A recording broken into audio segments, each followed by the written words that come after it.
Welcome everybody to this week's episode of It's Called Soccer. Gary, I can see you're in Manchester where you normally are. Jamie, don't know where you are. Where are you? Have a guess. Oh!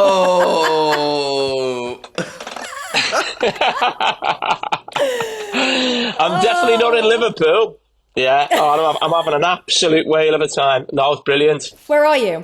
I'm in South Africa. Oh, Going on a safari with me and my lovely wife, Nicola. She's treated me because I've been so nice to her for the last 12 months. what have you seen so far? We've seen the lions, seen them. We saw elephants today. So you have the big five. So it's elephants, lions, rhino, buffalo. We haven't seen buffalo. That's the one we're missing from the five. And we've seen something else. Can't think what it was. Giraffe? But it was Is it giraffes? Giraffe. That was it. Yeah, Crouchy. Saw Crouchy. So yeah. So no, it's been one of those holidays that everyone tells me you've got to do. We've done it, and it's lived up to expectations and more. Have you ever done it, Gary? No, I think I will do though. I think soon. I think I like the idea of it. Yeah. It's right up your street. Yeah. Would you recommend it? Yeah, I would. You recommended skiing to me. I got into skiing. I recommend safari to you. Yeah, got to be done. Good. I'll do it next year. Coming up on today's episode of It's Called Soccer, we talk Harry Kane's pride for the Three Lions. The suggestion that we should wear the France away kit, and you went, not a chance. We find out if Gary and Cristiano Ronaldo are friends again.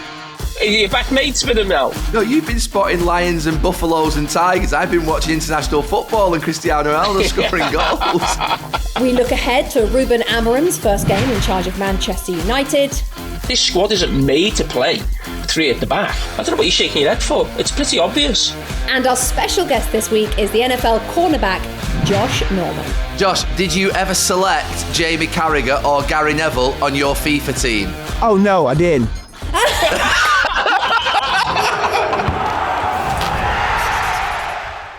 Well, it's lovely to see you both looking so well. Of course, international break brings with it Premier League stories, which we'll get to. We're going to talk about Amorim's first game and the title race and everything, but also, of course, brings a ton of non-Premier League stories.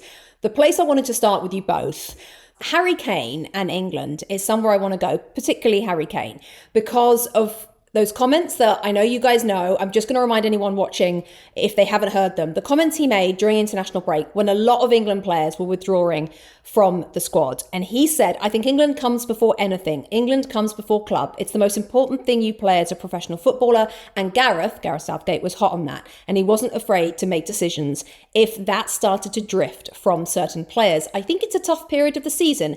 Maybe that's been taken advantage of a little bit. Those comments, of course, blew up huge. He was actually then rested in that next game, which was against Greece, wasn't it? What did you make of those comments and whether or not they have validity? I actually admired the fact that he said it, because it's not something I normally associate with Harry Kane, saying something that maybe creates headlines or, was a bit confrontational to other people. So I actually admired it in some ways.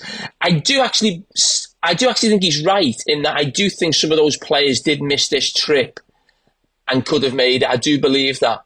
And I said this to Gary, I think maybe a week or so ago, that we always expect this in March when the title's up for grabs. Maybe someone's in the semi-final, quarter-final of the Champions League. You'd expect that, and I think we all know that. But I think at this stage of the season, I do think the fact that it wasn't that Thomas Tuchel in charge, it was still Lee Carsley, it was Nations League games. I think clubs have put pressure on players to miss out on the games. So I actually think he's right in what he's saying. For me, England wasn't the number one. For me, as a player, that wasn't. For someone like Harry Kane, I always feel players who live down south and were from London, England always felt like the ultimate, So for him, I get it. For me, it wasn't. I also think there's another play here as well, in that I said after the summer, going into the tournament and under Gareth Southgate, that this was Harry Kane's team. This was, when you think of the best player in the team in attacking wise, it was Harry Kane. Once that tournament finished, it's not the Harry Kane team. Whether he's captain, I don't care about that. This team now is about Jude Bellingham or Palmer or sack it. It's about these younger players who are playing between the lines, and it's about getting the best out of them. And I actually think Harry Kane might be a little bit cute there, sort of playing the captain's role about how important England is, because he probably knows that.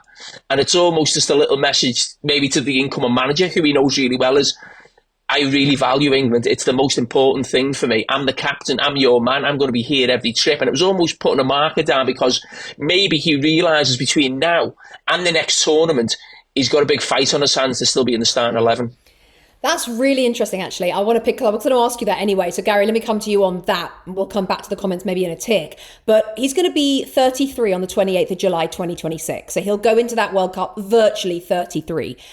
Is it inconceivable that when we get to the World Cup in America, he doesn't start? Or is it nailed on? Or is there room to manoeuvre for the likes of Ollie Watkins, do you think, now?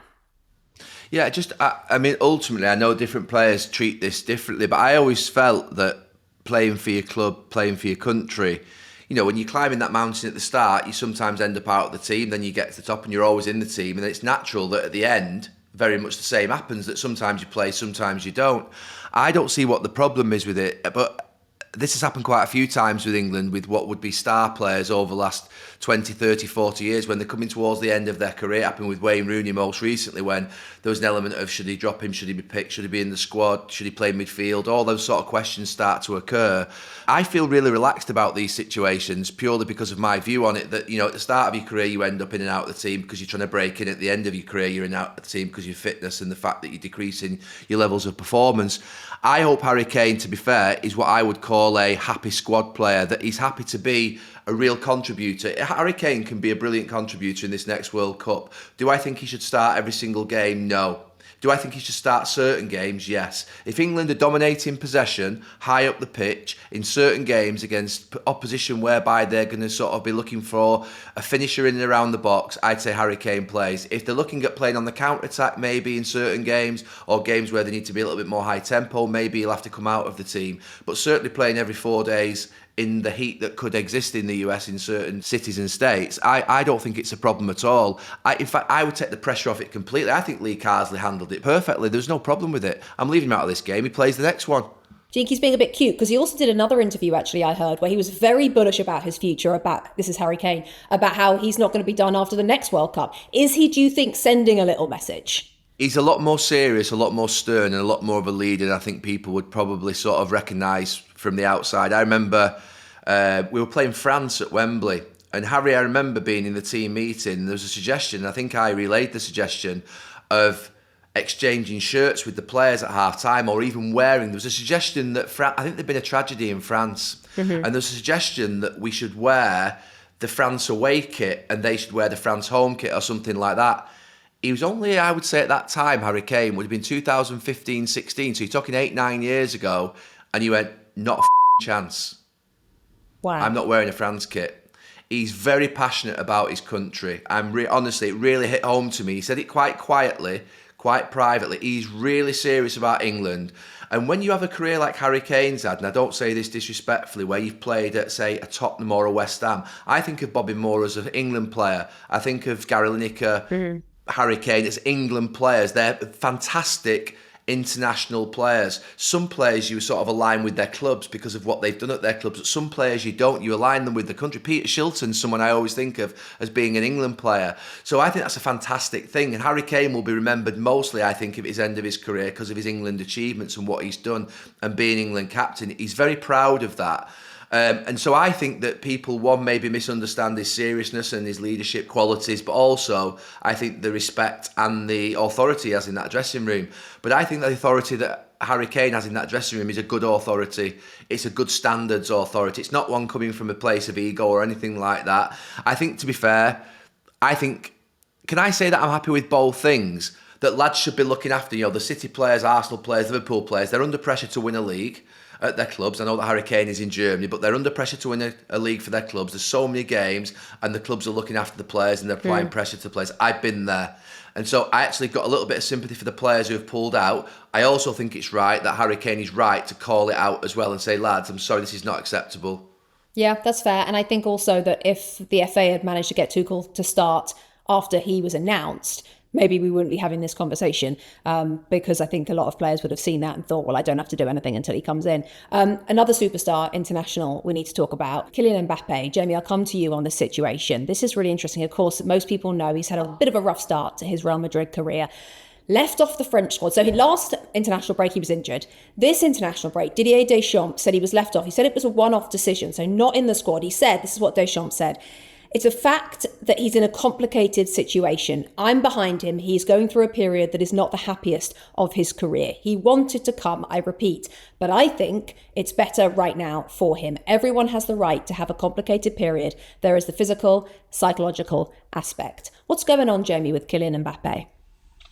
I actually think that's great management. And also, we don't know if Mbappe did want to go, because he might have said, I'm struggling at Real Madrid. This is the move I've always wanted. I've got to sort of get back here and, hit the ground running as quickly as possible. If he goes away with the international team, he doesn't get back till the Wednesday, Thursday. There might be a game Saturday, Sunday. So this gives me a chance to work with Carlo Ancelotti. Me and Gary know what it's like on international duty. There's not a lot of players about, obviously, at a club the size of Real Madrid. But what that does do is the players who are there, maybe 7 or 8 players, can really hone in things that they want to work on, because more often than not, you're working as a team or gearing towards the next game. Now, Kylian Mbappe, we know, is a world-class footballer, but it's not quite happening for him. So Didier Deschamps and Kylian Mbappe have had that conversation between them, and he's actually said, listen, it's a Nations League game. It's not the end of the world. You've already won the World Cup with your country. You just get focused, because if I get the Kylian Mbappe we've seen at PSG and playing for France in the past, playing like that for Real Madrid, I'm going to be one who gains 18 months down the line when we're talking about trying to win a World Cup. So I actually admire Didier Deschamps, and he's tried to, I think, look after the player there in some ways, because you could imagine there'd be criticism in the Spanish press and L'Equipe maybe about the fact that Mbappe's not turned up for international duty. So I think, a big thumbs up there to the manager, and hopefully, it works out for Kylian Mbappe, because listen, we want to see the best players in the world playing their best football at the best clubs, and it hasn't quite happened for him just now.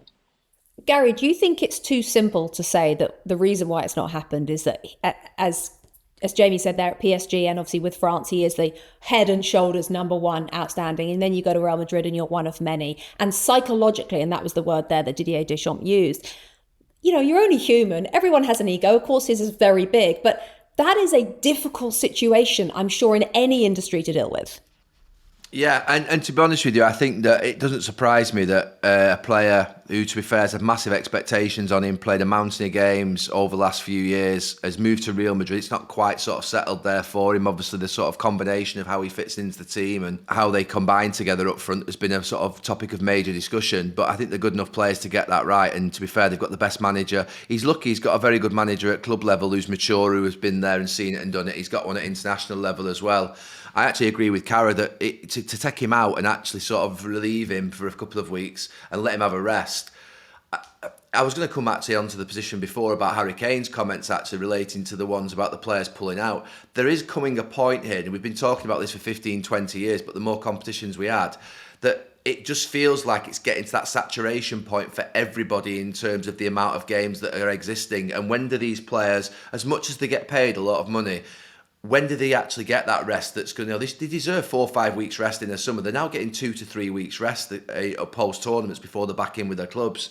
And I know there's no sort of like violin required here for players who are earning massive amounts of money. We earn good, large amounts of money playing football as well. But you pretty much know it that everyone needs a break, irrespective of what you're earning. I think Mbappe deserves a rest, and I think it was right that he was pulled out for basically, in the short term, a little bit of pain, but in the long term, hopefully it'll get him back to a point where mentally, he mentioned mental, didn't he, Deschamps, in that quote, Rebecca? Psychological, yeah. So psychologically, and so he's talking about his mental sort of readiness and his physical readiness. I think it's really important that players are able to sort of escape and feel like they've got the ability to rest. I think it's critical to everybody. I think you're right. There are rumblings at FIFA, I think, of trying to put some pressure on FIFA, on UEFA, because I think I saw something the other day that said a Premier League player or a player in Europe that's playing in the Nations League at the end of this season, then goes straight to the Club World Cup, then goes straight to a brand new Premier League season is absolutely insane. That is just madness. All right, Gary, time for your Peloton moment of the week. Find your push, find your power with Peloton at onepeloton.com. What are you going for? I'm going to go with Cristiano Ronaldo's overhead kick for Portugal. What are you giggling at? Is he your mate now? Are you back mates with him now? No, you've been spotting lions and buffaloes and tigers. I've been watching international football and Cristiano Ronaldo scoring goals. He's never not been my friend. It's about, to be fair, the situation at United at the end. When he went and did that interview with Piers Morgan, I didn't feel that was the right way to end it, personally. I feel as though he's got, he's a guy who's basically achieved everything in the game and more. He's at 910 goals, is he at? Yep. Which is just absolutely scandalous. It's incredible what he's done. And he's gonna finish, with 1,000. There's no way that guy, the way in which he believes and thinks, he's going to let himself finish without 1,000. He's going to continue until he gets there. But the way in which he keeps going is unbelievable. His determination, his willingness to want to keep being professional every single year is fantastic. And his goal in midweek was still to marvel at the actual agility that he's got at the age that he has. Is fantastic. So it's the moment of the week. So one of the moments for me working alongside Gary was when Cristiano ignored him at Old Trafford. Have you been in contact since then? Have you ever spoken to him? Has he messaged you privately? So that was the last dealings. No, but to be fair, Cara, I never spoke to him before that either. So you can say that basically, have I spoke to him since that? I'd not spoke to him before that for 8 or 9, 10 years. I wasn't friends with Cristiano when I played at the club. I was. He was a great teammate, a special player. I believe that he helped Manchester United enormously back in the day. And I believe Manchester United was very good for him as well, and so were the senior players around him in terms of the sort of principles. And that's why I was disappointed with him at the end at United, because I believe there were a group of young players at Manchester United at that time, the likes of Marcus Rashford and Mason Greenwood, and there are a couple more young players who, to be fair, were struggling with the pressure and the exposure of Manchester United, and he was a guy that could carry this on his shoulders in abundance. And I expected that, he would be at that time the guy that wouldn't be sat on the bench behind the manager at Brentford, if you remember, when he was sort of sulking. I didn't expect him to sort of, if you like, wander off the pitch at the end of the Everton game when he'd been substitute, if you remember, in the Ollie era. Obviously, the Brentford one was Ralph Rangnick. So things like that, and for me, are not him.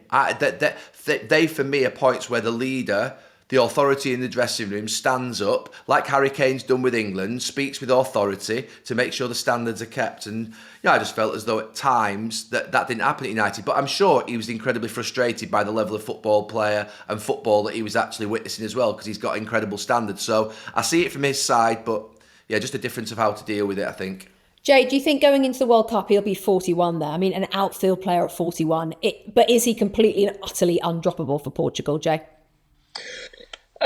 No, because I think if you go back to the sort of last tournament, or even the tournament before that, I think the guy who come in for him for the game, Ramos, he got a hat-trick in one of the games, and the last manager who actually won the tournament, I think it was Santos, he'd won a trophy. He was the first man to win a trophy of Portugal. He dropped him, and then before you know it, he's probably out of a job. And Roberto Martinez was heavily criticised for not leaving him out in the last tournament. And I think very similar to what Gary said about Harry Kane, I think with Ronaldo, you've got to just pick him in certain games, because other games he's just not involved. He's at the stage of his career now where he basically, if he scores, he's done his job. If he doesn't, you're playing with 10 men, and that's not a criticism for the age of him. He's got to play like that. But the manager of the country's also got to be brave enough to make that big decision, and maybe in a vital game where you're not the dominant team, so you can have less of the ball. So you might say, well, okay, it's not a game for Ronaldo. It's a game to bring Ronaldo on for 15 minutes. So I think that's something that the manager was criticised for. Will he be around to that World Cup? Yeah, I think he'll still definitely be in the squad. And listen, I'm not saying it's easy to drop Cristiano Ronaldo. This is one of the greatest players the game's ever seen. I can imagine the impact he has in that Portugal team and the squad, in the dressing room, everybody looking up to him. And I can't imagine that's an easy conversation, or that he would take it really well if he told me he wasn't playing. So that is not easy, and that may hold back Portugal in some ways right now in terms of going a little bit further in the competition, because you have to deal with that situation. So that was Gary's Moment of the Week, brought to you by Peloton. Find your push, find your power with Peloton at onepeloton.com.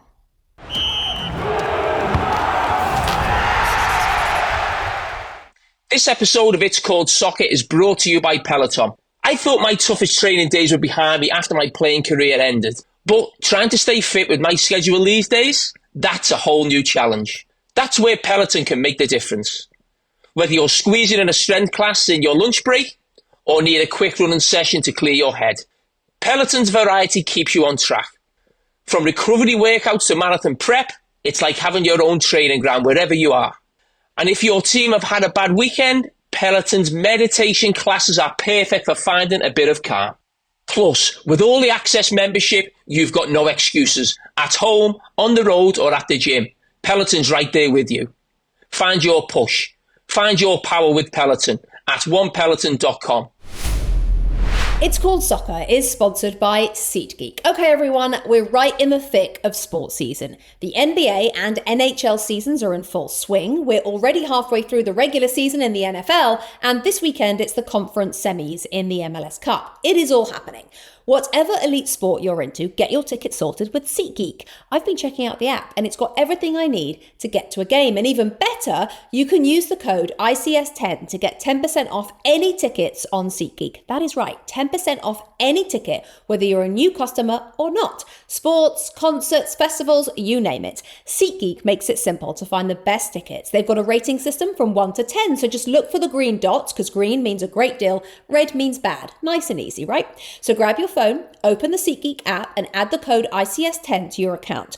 Don't hang about though, because this offer's not here for long and those games are coming thick and fast. Remember, that's code ICS10 in the app for 10% off tickets at SeatGeek, up to a maximum of $20 off. Get your tickets now. This episode of It's Called Soccer is brought to you by Mint Mobile. Dealing with wireless providers used to drive me mad. Those hidden fees, surprise charges, it was like playing a game you could never win.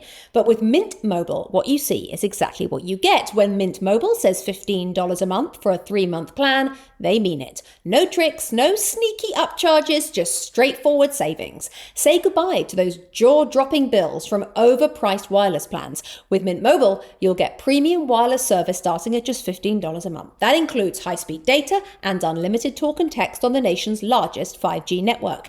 And switching couldn't be easier. You can keep your current phone and number, no hassle, just better service for a fraction of the price. So if you're ready to ditch the nonsense and save big, head to mintmobile.com/ICS. That is mintmobile.com/ICS. Cut your wireless bill down to $15 a month at mintmobile.com/ICS. $45 upfront payment required, equivalent to $15 a month. New customers on first 3-month plan only. Speed slower, above 40 GB on unlimited plan. Additional taxes, fees and restrictions apply. See Mint Mobile for details.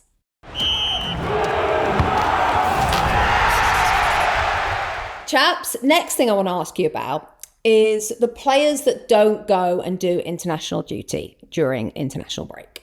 Marcus Rashford at the New York Knicks, seen training with the Portland Timbers Academy players apparently at the Nike headquarters in Portland, which obviously is the complete other side of the country from New York. Jamie, you're all right with players who are not called up going on holiday?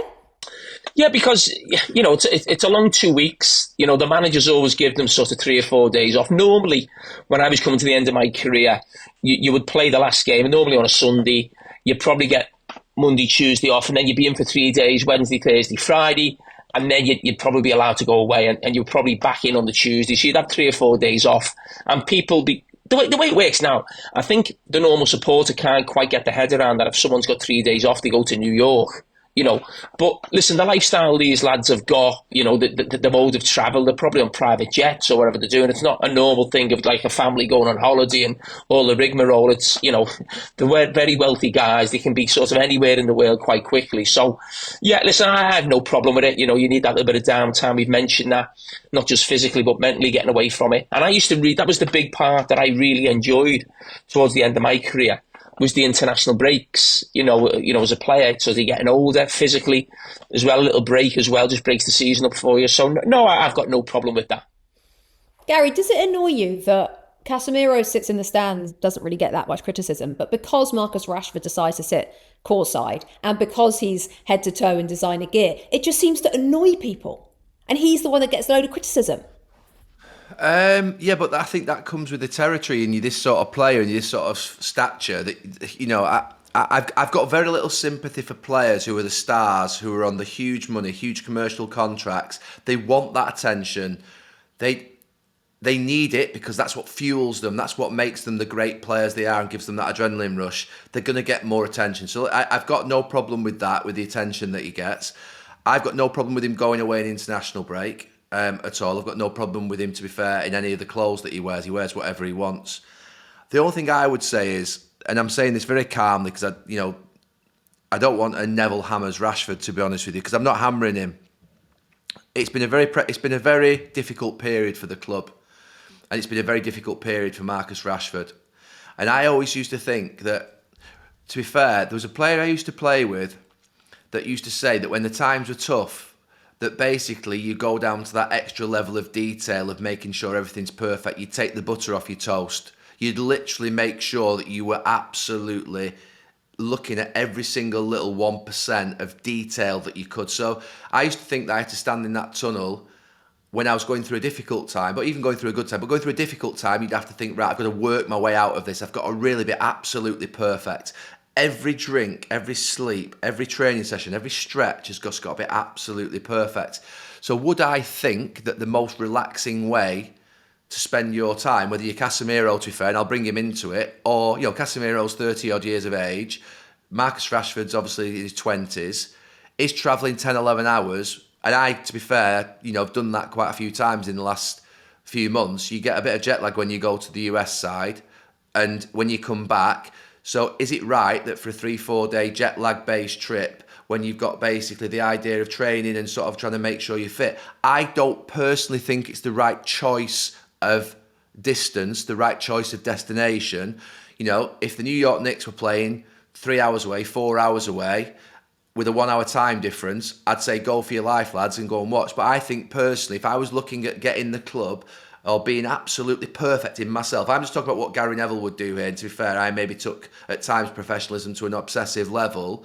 I wouldn't be on a 10-hour flight to a different time zone that was basically going to potentially cause me more of a problem physically and from a tiredness perspective.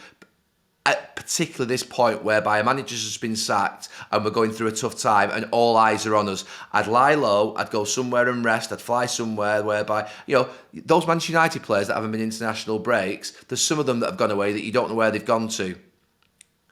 And they're the clever ones, in my mind.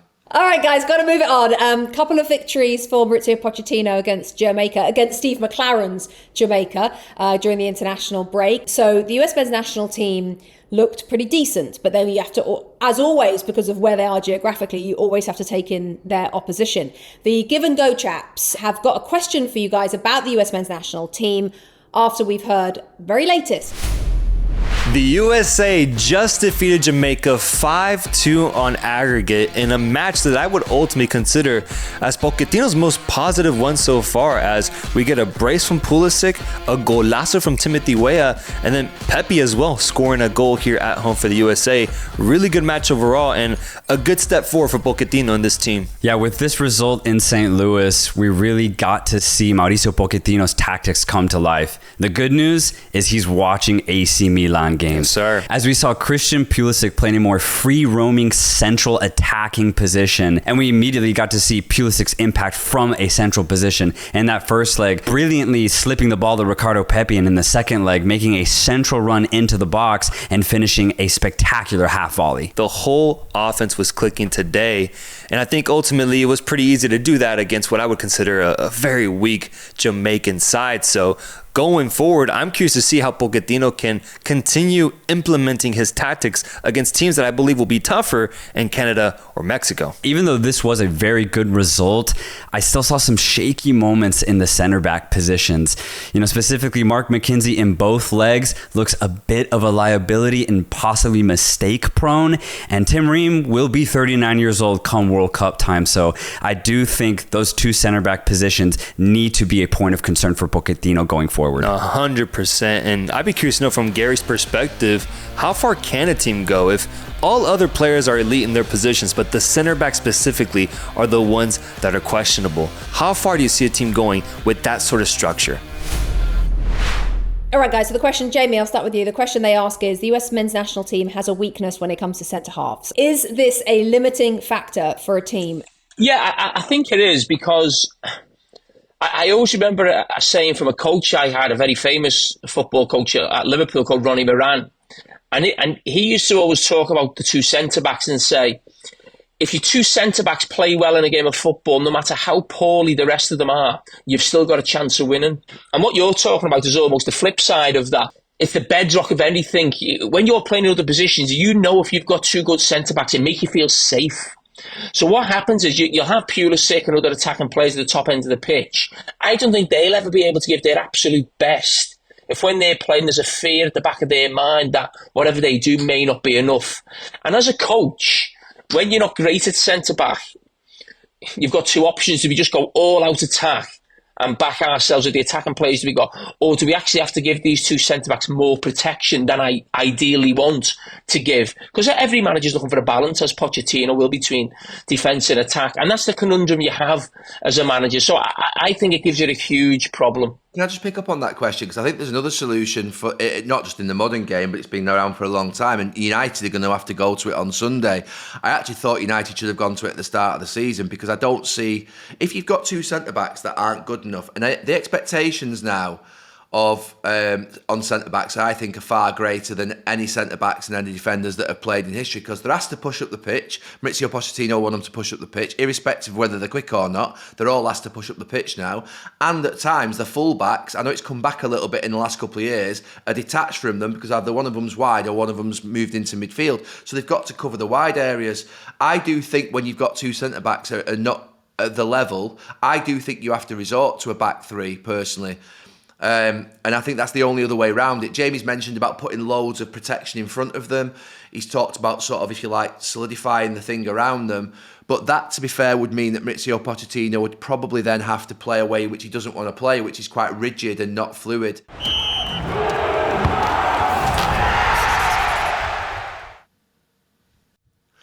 This episode of It's Called Soccer is in association with Allstate. Some people just know they could save hundreds of dollars on car insurance by checking Allstate first. It's always smart to check first, and we've all learned the hard way with this. Like booking that holiday away and realising it's the same day as the cup final. Or when you celebrate a goal and then realise that it's gone to VAR. Before I get up on that gantry, I always check how cold it is. If it's cold, I'll put my gilet on. Checking first is smart, so check Allstate first for a quote that could save you hundreds. You're in good hands with Allstate. This content is intended for audiences in the US only. Savings vary, terms apply. Allstate Fire and Casualty Insurance Company and Affiliates. Northbrook, Illinois.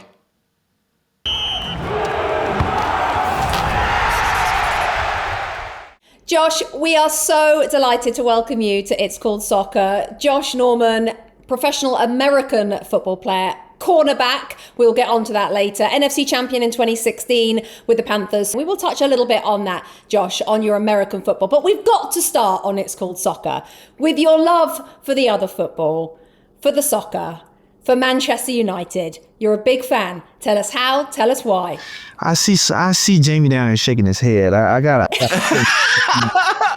punch him, Josh. Punch him. I know. You know, the thing is, I'm a little bit of what do you call those fair weather fans? Glory hunter. Yeah. So it's like when your player is playing and they're literally playing for a team, you kind of root for that team at that time and period. And I'm one of those type of people. So when my guys was playing, I'm rooting for them. But if they're not, and then I kind of like sway, but I always say that I'm with them. So who was the player? Who was the one that you were rooting for?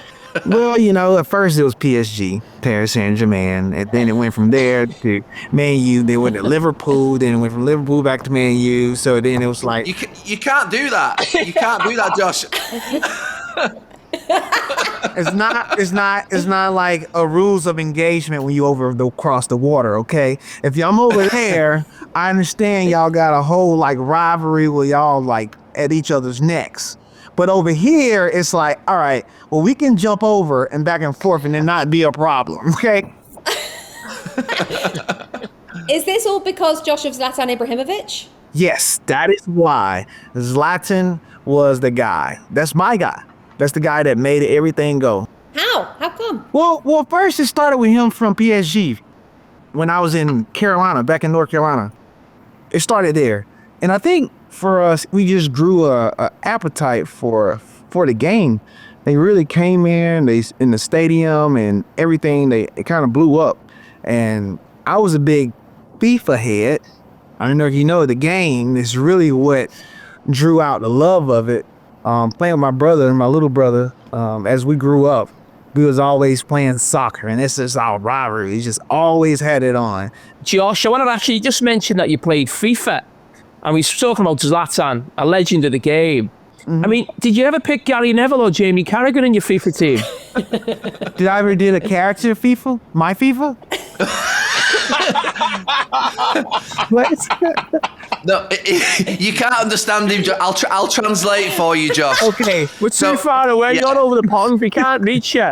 I'm trying to tell you. So, Josh, what he said was, did you ever select Jamie Carragher or Gary Neville on your FIFA team? Oh, no, I didn't. It's kind of crazy, right? That's what I'm saying. Like, Yo, the Warrior kind of don't know all the players. Don't know the whole game. But it's just, no, man, I didn't. Fortunately. That's okay. Guess what? It's okay. It's okay, Jimmy. Trust me. Next time I know, I'm a slick, okay? I'm slick. Josh, you play cornerback. Yes. So I played in soccer fullback. Is your position the same as mine? So I play on the outside of the defense. So, Gary, where you played at? I played at Manchester United. MU, man. Yes. And I played right back, which is the corner of the defense. So your cornerback, similar position to position. We are. See, I know a little something. See, the thing is with me, I actually, when I was in LA, I was playing a little bit of it. When I was training, I actually was out there training because on soccer players, they run so much. Yeah. I mean, I don't know how many miles you guys run in a game, but like it's up there. You're ticking. And to play that long and run that long, like, jeez, more power to you guys. But I also say, man, our position is kind of one of the toughest positions to play. As you know. Well, I mean, I'm just saying, like, he's the Come on, Josh. Come on. You can't kid us. No, and then he got to hit the ball. Like, if he's passing the ball, he's got to hit somebody straight down the line or all across this. Josh, can you hear me? Can you understand me? I can hear you and understand you, Jamie. Perfect. Well, in England, in the game soccer, fullback is the position where normally the worst player in the team goes. Now, is that the same for cornerback? Wow. That's crazy. Well, cornerbacks is in the top 3 positions in our game. No, sorry. It's the quarterback. I mean, I would arguably say it's ours first. I mean, because guess why? It's always a 2-on-1 game. The wide receiver knows where he's going. The quarterback knows where he's throwing. But I got to figure out between both of them how to stop their play. Because I don't know the play, but they know it. And I got to be there before they even get there. That's hard. So is it about stopping the game? Like fullback? Yes, that's what I'm saying. So you got a quarterback, obviously got to know everything. You got to do all the switches. And then left tackle, because they got to stop the DNs that's running directly at them. So we in the top 3, man. That's why I say your job is hard too. Don't let Jamie come over here and bully you out of it. Exactly, Josh. Josh, can I ask you a question? The only thing Jamie's right on, when you play fullback in soccer, you get paid less usually than the other positions. What about cornerback? Does cornerback get paid less as well? Well, we actually don't. Trust me. Like, we should be getting paid more now. We set the bar for that. But at the same time, we get a little bit lesser than the wide receivers, which they get a lot. Josh, is the cornerback getting paid more than the fullback for this podcast? No. Now, even though you got me on. Josh, Wow. let me ask you about the Super Bowl in 2016 when you were the Panthers. Of course, every kid's dream to reach a Super Bowl. You got there. It didn't go your way. In English football, if you get to the FA Cup final, League Cup final, the losing team gets a runners-up medal, which I guess it depends how much you win in your career as to how valuable that medal is. When you go to a Super Bowl but don't win, what do you get? Is it still valuable? Is it still a big part of your life? Or if you get to Super Bowl and don't win, you forget about it? It's every part of your life. It's every bit of part of your life. Because guess why? You're the bride that would have been, could have been, but you never was. And that hurts because That was Jamie at that was Jamie at Liverpool with the Premier League, Josh. He knows how you feel. I see. But she'll always have that memory, though. They'll never leave him, ever. It's like, dang it, man. It's almost the do's and the don'ts. Damn if you do, damn if you don't. But this one is more so or less like you have been victorious, so you always have that over someone. But then when you lose, it's always in the back of your mind because nobody remembers a loser. They only remember the winner that's crowned. But you always remember that because it sticks within you like, what could I have done more? Now, Josh, you are friends with Paul Pogba. Am I right in saying that? Tell us a bit about that friendship. Paul Pogba. That's my guy, man. I'm pretty cool. I think everything that he was able to do in the game of football and being out there on the pitch and showing his like master classman skill work on his feet is just next level. I mean, he has so many things in his locker. I'm telling you, it's unbelievable. But I can also say this. I beat him in skills drills. I saw it. Yeah, I know, right? That's why I'm like, Paul, I can do your job better than you can do your job. I probably should switch. But no, it's like, it's an exciting moment to be able to go back and forth with an ultra athlete like himself and being on the pitch to play the game because I truly became a fan, not only a fan, I wish if it was a different time and age, I would have switched to play soccer. Really? Yeah. Oh. I'm going to say this. US, we don't have like a guy that's like from our level. Like you look at Messi. You know what I'm saying? You look at from where he came from to where he's at now. You look at Ronaldo from Portugal. Like, you look at those guys from those different areas, they have somebody. Where is our guy from US? Well, isn't your guy Pulisic? Yeah, it is, but like, he's not like, come on, man. You answer that question yourself. Well, listen, of course he's not Messi and Ronaldo, but England haven't got players like that. You know, we're talking about the best players of all time. Harry Kane. No, he's not Messi or Ronaldo. But what I'm saying is Pulisic right now, he's playing really well for AC Milan. He's almost the best player for AC Milan this season. He's doing well at the moment. He is doing been well, linked to Man but I'm United. talking about like the star, like a A-lister. Yeah. You know what I'm saying? Like a rock star. You know what I'm saying? But- like, don't get me wrong. I'm not Josh- saying that he's not. He's a good player that's going to be great in this time. But But do you think the US will ever have a player like that? have we ever won a World Cup? Yeah, but Josh, that's because everyone's so obsessed with your sport. It's so hard for these kids to come through because NFL takes all of the attention, right? That's true. But it's also like culture-wise. You know what I'm saying? Like probably growing up, you guys ain't got football there like that. But the culture Yeah. is all about soccer. The culture here is all about It is. football and getting out and trying to, you know what I'm saying, make plays. They see their guys doing it. They hear it. So it's like, all right, how can we be a part of this?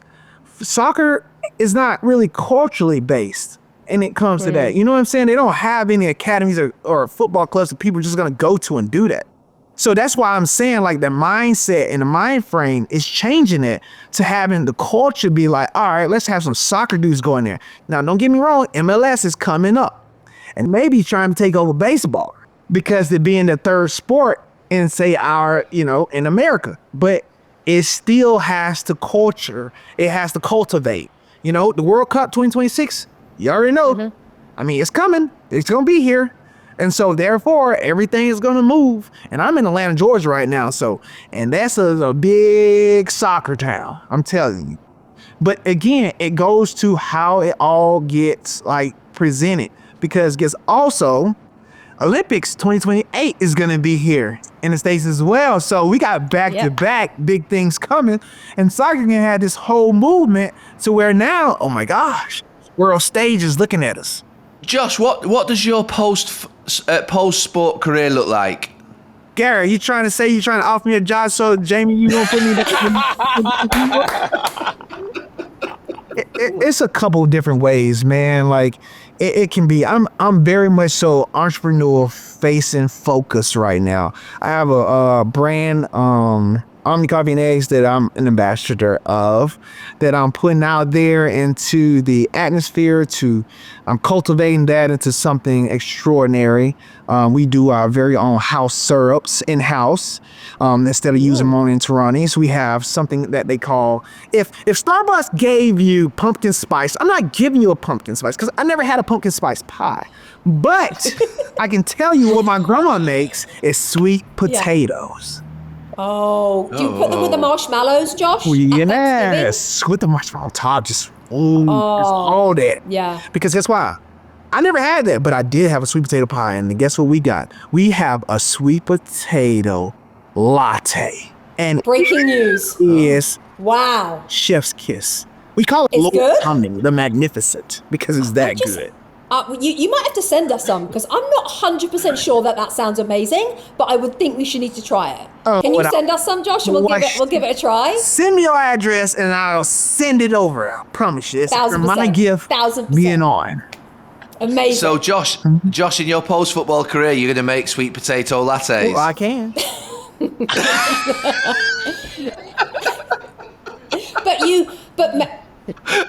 Maybe, Josh, you could also do a little bit more dancing because I'm sure people watching and listening know that in 2018, Dancing with the Stars, you came runner-up to Adam Rippon, who, for anyone who doesn't know, Adam Rippon is a figure skater. Yes. And a brilliant figure skater for USA at the Olympics. So to come second to him is incredible. How fun was that? Listen, that was an experience in itself. I tell you, experience in itself. And I gotta give it to old Adam Rippon. I gotta give it to him. I was pissed. I was so pissed that he won. Because it wasn't about him. It was about the guy that didn't know how to do choreography. It was about me, damn it. It was about me. Jamie and Gary, it was about me. No, I'm just playing. But no, he was tremendous, man. Like, the choreography those guys do is just second to none. I mean, yes, they figure skaters, but they got to do the whole routine, and he just did it excellent every single time. What was your signature move? My signature move was my last dance, man. Like, I was a fish out of water. I wasn't even supposed to be there, honestly. I was playing football, and they called me, and I was like, hey, you want to do this? It's off season, but I'm still going to go to football. And I said, hey, yeah, why not? Shoot. Put on some pants. Hey, release me up, you know.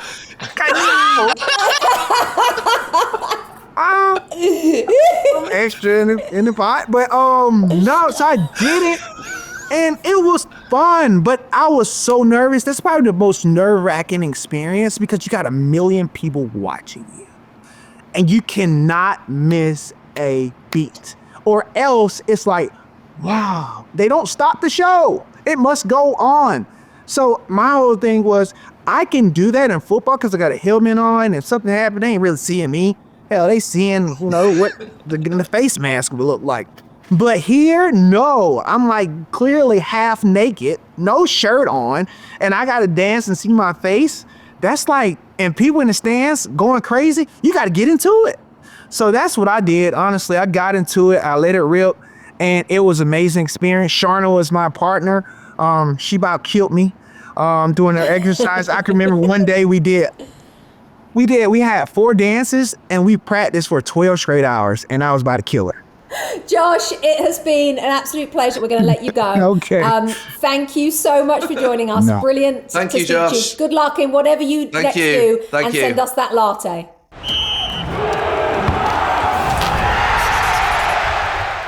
Let's look ahead then to Manchester United at Ipswich on Sunday. The last game on Sunday, which is at 11:30 Eastern in the United States.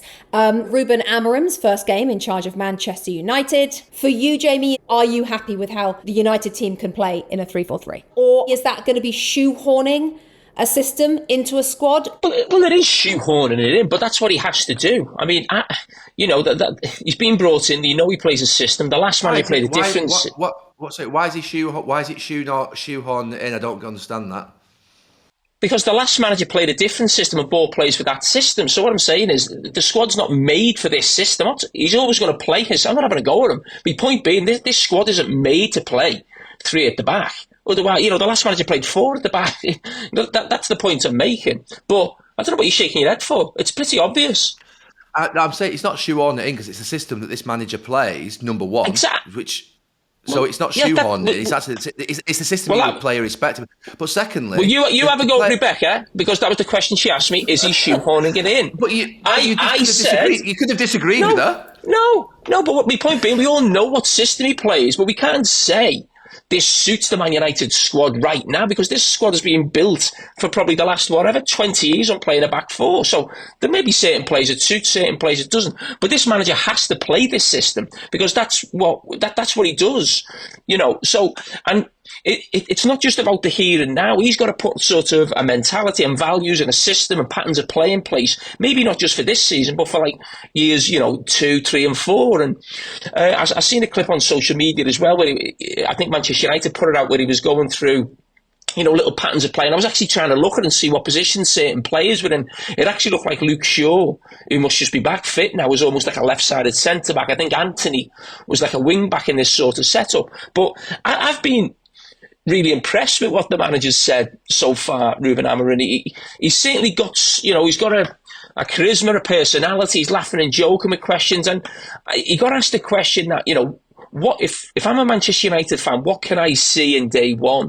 And more often than not, a manager would bat that question away and say, oh, hang on, I've only got 2 training sessions, we've got a long way to go, there's a lot to change. But he just said straight away, he said, I can guarantee you'll see a plan. You'll see an idea in the first 2 or 3 games. You'll see that. And I just think that confidence, I'm not a Manchester United fan, obviously, but if I was a Manchester United fan, that would fill me with confidence, the fact that he was so confident in his abilities, his system, and the fact he can go up against, let's not forget, the Premier League has the best managers in the world, and he's come up against some top operators, not even just necessarily at the top end of the table. You look at people like Marco Silva or Thomas Frank, managers of teams in the middle of the table. They're top managers. So I admired how confident he was, and this real belief he seems to have. And if he can put that into Manchester United, because there's still quality players there, and also make them believe in this system and how they go about it, I think he can do well.